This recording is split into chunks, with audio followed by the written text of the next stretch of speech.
때가 이르매 예수께서 사도들과 함께 앉으사 내가 고난을 받기 전에 너희와 함께 이 유월절 먹기를 원하였노라.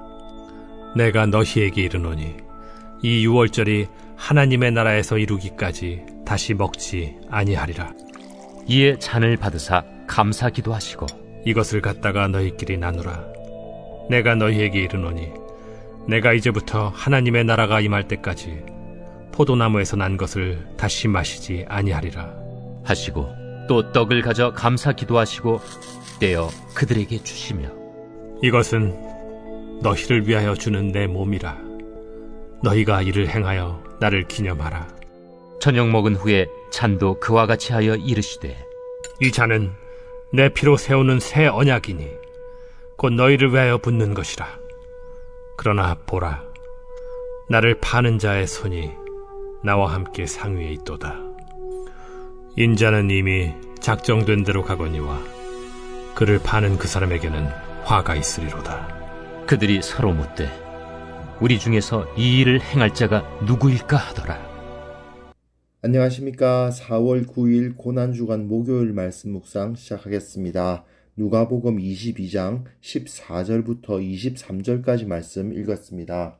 오늘 본문은 지난 2018년 7월 7일에 누가복음을 시리즈로 묵상할 때 제가 다뤘습니다. 그런데 그때에는 제가 유튜브는 하지 않았고 네이버 포스트에 글만 올렸었거든요. 제가 유튜브를 2018년 8월부터 시작했는데 이 본문이 7월 7일 본문이라서 유튜브는 없습니다.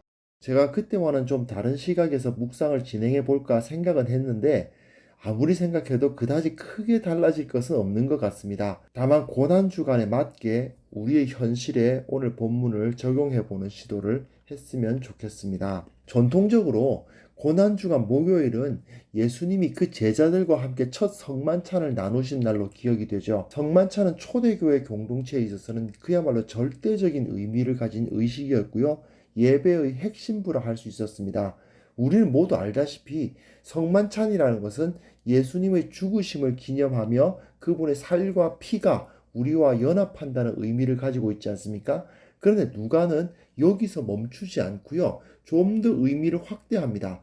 성만찬을 통해서 이제 유월절을 지켜야 하는 시대가 끝났다라고 선언해요. 예수님은 참된 유월절 어린 양으로 오셔서 출애굽 이후로 이스라엘이 매년 이어오던 그 유월절을 완성하시고 이제는 그 유월절을 지킬 필요가 없는 시대, 예수님의 살과 피를 기념하는 성만찬을 통해서 새로운 유월절이 시작된다는 것을 선언하고 있습니다. 14절에서부터 18절까지 내용 보시면요. 마태복음과 마가복음이 설명하고 있는 성만찬과는 조금 다른 모습의 이야기가 기록되어 있습니다. 14절에 때가 이르매라는 굉장히 의미심장한 말로 시작하거든요. 그리고 제자들이 아니라 사도들과 함께 앉으셨다라고 기록되어 있습니다.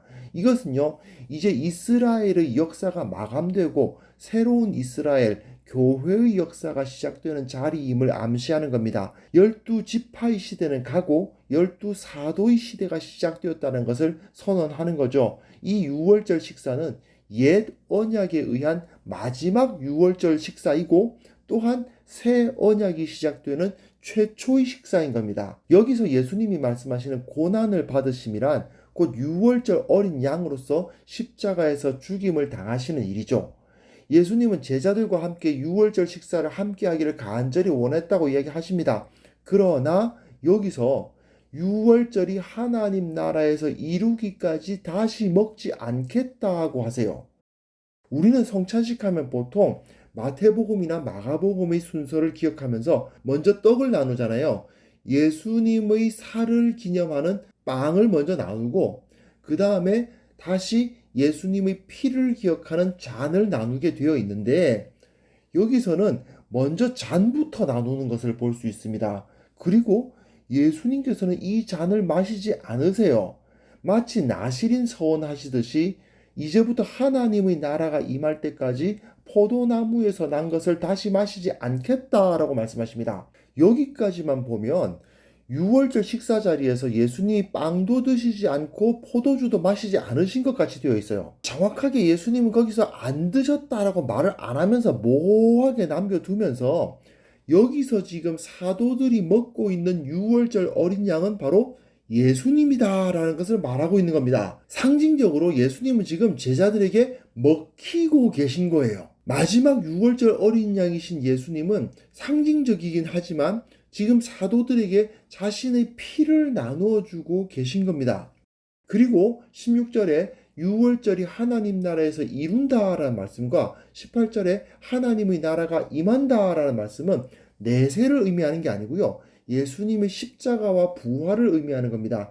십자가와 부활에 의해서 이 땅에 하나님의 나라가 임할 겁니다. 누가는 십자가와 부활 이전의 언약, 옛 언약에 속한 마지막 유월절 어린 양이신 예수님이 상징적으로 자신을 사도들에게 내어주시는 모습을 그대로 그려주고 있는 겁니다. 19절, 20절 보시면 우리가 기본적으로 알고 있는 그 성찬식의 이야기가 나와요. 먼저 떡을 가지고 감사기도 하시고 그 다음에 먹은 후에 잔을 나눠주시고 이런 모습이 보이죠? 예수님은 지금 상징적으로 자기 몸과 피를 내어주고 계십니다. 20절에 저녁 먹은 후에라는 표현이 있긴 하지만 예수님이 사도들과 함께 식사를 하셨다는 말을 안 하죠. 모호하게 그냥 넘어갑니다. 왜냐하면 누가는 예수님이 유월절 식사를 하셨다는 말을 하지 않음으로써 유월절 어린 양이 되셔서 사도들에게 새로운 이스라엘인 교회에 의해서 먹히는 그림을 그리고 있으니까요. 그런데 이 성찬에서 독특한 것은 피를 상징하는 포도주입니다. 유대인들도 유월절 식사를 하면 포도주를 마시거든요. 그런데 그들은 그 포도주가 피를 상징한다고 생각하진 않아요. 율법에 의하면 피를 마신다는 건 생각할 수가 없거든요.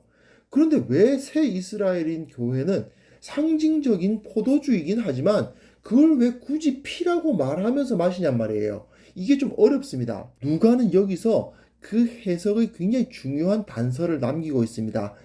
너희를 위하여 붓는 것이다. 너희를 위해 부어버리는 것이다. 이렇게 표현합니다. 이 포도주는 상징적으로 예수님의 피입니다.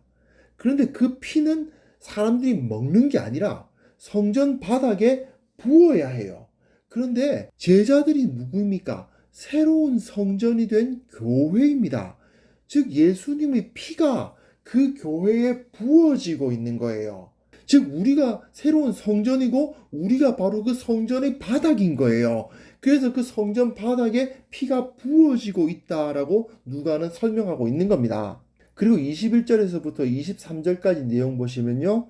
가룟 유다의 배신에 대한 이야기가 나오죠. 마가복음에서는 성만찬 전에 예수님이 제자들 중 한 사람이 배신하리라고 예언하시고 제자들이 서로 자기는 아니라고 확인받는 이야기가 나옵니다.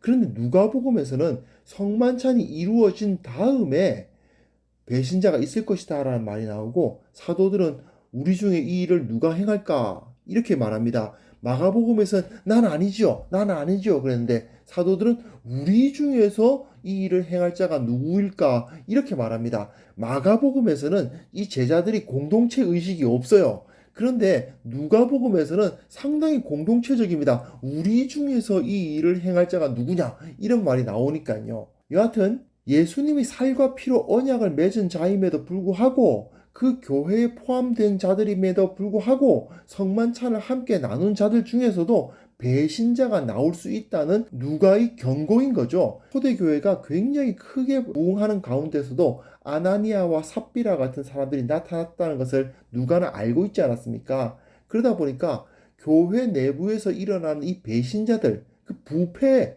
그것이 언급되고 있는 겁니다. 결국 예수님은 자기 백성들을 위해서 자기 몸과 피를 주셨고 또 자기 백성에 의해서 배신을 당하신다라고 기록하고 있는 거예요. 이것은 구약 이스라엘에서도 마찬가지였죠. 이스라엘 역시 하나님의 백성으로 부르심을 입었지만 그 가운데 하나님의 말씀대로 순종하지 않는 자들이 있었지 않습니까? 누가는 교회에도 마찬가지 현상이 나타난다. 그렇기 때문에 교회가 고난을 당한다라고 이야기를 해요. 예수님은 배신자 가룟 유다에 의해서 십자가의 고난을 당하신 거 아닙니까? 예수님의 몸된 교회 역시 주님의 사랑을 저버린 자에 의해서 고난을 당한다라는 사실이 여기서 나타나고 있는 겁니다. 우리는 고난주간을 맞이해서 예수님께서 유월절 어린 양으로서 자신을 우리를 위해 내어주셨음을 기억해야 됩니다. 우리를 하나님의 백성으로 삼으시고 새 이스라엘로 삼으시기 위해서 자신을 기꺼이 내어주셨습니다. 유월절 어린 양이 되어서 먹히는 것으로서 상징되듯이 그 십자가에 달려 죽으시고 피 흘려 주신 거죠. 그러므로 그것을 기억한다면 우리는 절대로 그 사랑을 배신할 수 없습니다. 그렇지 않습니까? 나를 구원하기 위해서, 나 같은 죄인을 용서하시기 위해서 십자가의 그 고통을 당하신 주님을 우리는 결코 배신할 수 없는 거죠. 그러나 안타깝게도 2000년 교회의 역사 가운데 주님의 사랑을 배신한 자들은 수없이 많았습니다.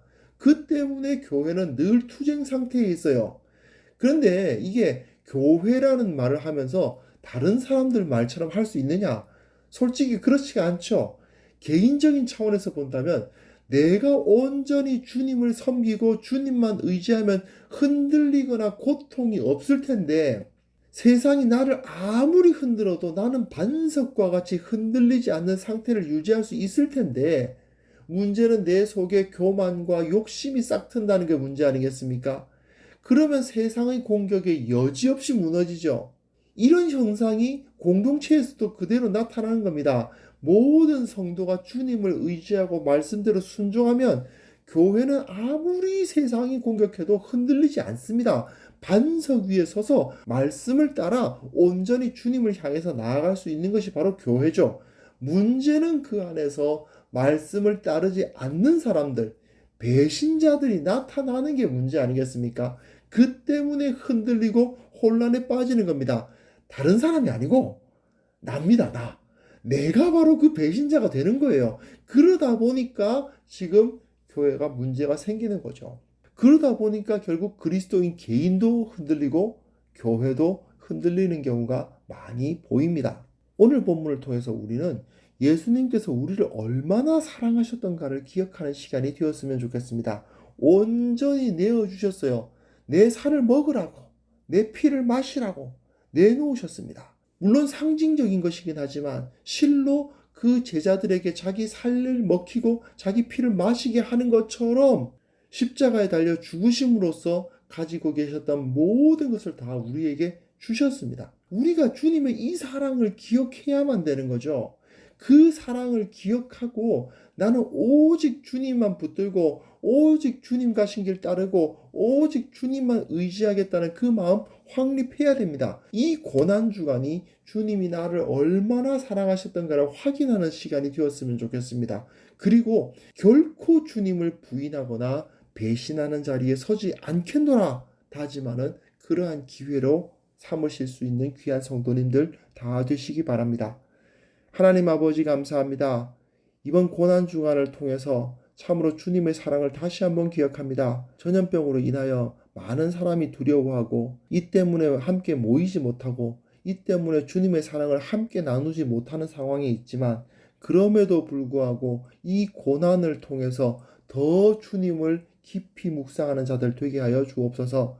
주님께서 우리를 사랑하시고 끝까지 사랑하시되 자기 생명까지 주실 정도로 사랑하셨다는 사실을 다시 한번 기억하게 하시고 나는 결코 이 사랑을 배신하지 않는다고 다짐하는 우리 모두가 되게 하여 주옵소서. 이것을 통해서 주님의 사랑을 충만히 누리고 그 사랑을 통해서 활력을 얻고 이 세상 가운데 두려움 없이 나아가 예수 그리스도의 빛을 나타내는 우리 모두가 되게 하여 주옵소서. 예수님의 이름으로 기도합니다. 아멘.